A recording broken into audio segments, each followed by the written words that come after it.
आपके मंगल हाथों से आज प्रतिष्ठा होने की बात थी, वह स्वाभाविक भी था, वो होना ही था मित्रों। लेकिन मुझे इस बात का आश्चर्य हुआ जब मुझे लगभग 20 दिन पूर्व समाचार मिले कि माननीय प्रधानमंत्री जी को इस प्रतिष्ठा के लिए स्वयं अपने लिए क्या क्या अनुष्ठान करके सिद्ध करना चाहिए स्वयं को, उसकी नियमावली आप लिख करके भेजें।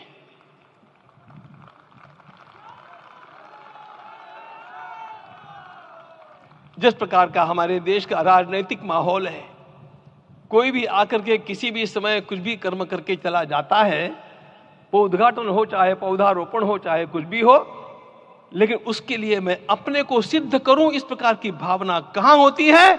यदि किसी ने पूछा तो मैं कहूंगा कि यहां होती है। भगवान श्री राम की प्रतिष्ठा करनी है। भारतीय जीवनादर्शों के सर्वोच्च आदर्श भगवान श्री राम है और इन समस्त जीवनादर्शों की प्रतिष्ठा करने के समान ही यहां की प्रतिष्ठा रही है। इसलिए एक महान विभूति को ऐसे लगा कि मैं अपने को भी साधूं।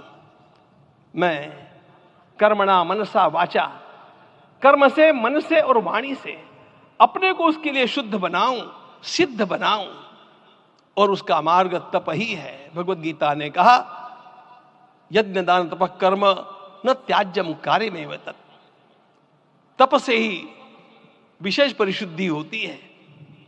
आज मुझे आपको बतलाने समय अंतःकरण गदगद होने की अनुभूति हो रही है। मैंने तो कहा था, हम लोगों ने महापुरुषों से परामर्श करके लिखा था, आपको केवल 3 दिन का उपवास करना है। आपने 11 दिन का संपूर्ण उपोषण किया। हमने 11 दिन एक भुक्त रहने के लिए कहा था, उन्होंने अन्न का ही त्याग कर दिया। महाभारत में कहा गया है, अनशन यह सबसे बड़ा तप है, अनशन। और उसको उनके जीवन में साकार होते हुए मैंने केवल देखा नहीं, मैं थोड़ा तार्किक हूं।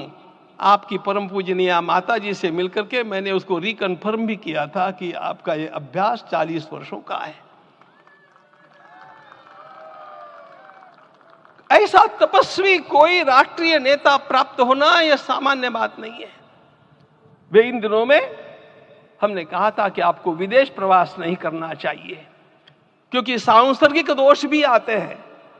विदेश प्रवास टाल दिया सांसर्गिक देशों के इस दोषों की संभावना के कारण, लेकिन दिव्य देशों का प्रवास ऐसा किया। नासिक से आरंभ किया, गुरुवायूर गए, श्रीरंगम गए, रामेश्वरम गए। इन सारे स्थानों पर जाकर के वहां के परमाणुओं को लेकर के और पूरी भारत माता के हर कोनों में जाकर के मानो वे निमंत्रण दे रहे थे कि आइए दिव्य आत्माओं, अयोध्या पधारिए और हमारे राष्ट्र को महान बनाने के लिए आशीर्वाद दीजिए।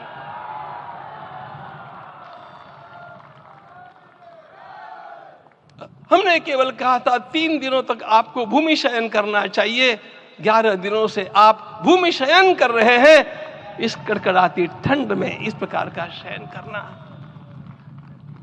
मित्रों,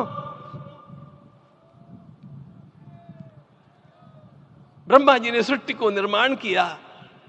उस समय उन्होंने एक शब्द को सुना था। भारत की संस्कृति का सबसे मूल शब्द है तप, तप इति। हमारे पूज्य गुरुदेव के गुरुदेव परम गुरु कहा करते थे, कांची के परमाचार्य जी महाराज, तपश्चर। मैं जब भी उनसे मिलता था वे कहते थे तपश्चर। आज तप की कमी हो गई है और उस तप को हमने साकार आप में देखा। मुझे इस परंपरा को देखते हुए केवल एक राजा याद आता है जिसमें यह सब कुछ था, और उस राजा का नाम छत्रपति शिवाजी महाराज। छत्रपति शिवाजी महाराज। मित्रों, लोगों को पता नहीं है शायद,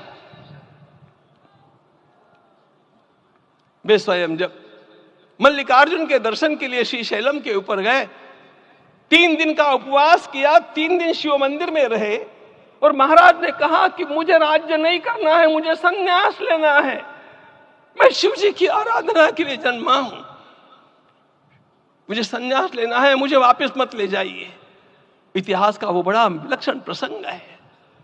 उस प्रसंग में उनके सारे ज्येष्ठ मंत्रियों ने उनको समझाया और लौटा करके लाया कि यह भी आपका कार्य भगवत सेवा ही है। आज हम लोगों को उसी प्रकार के एक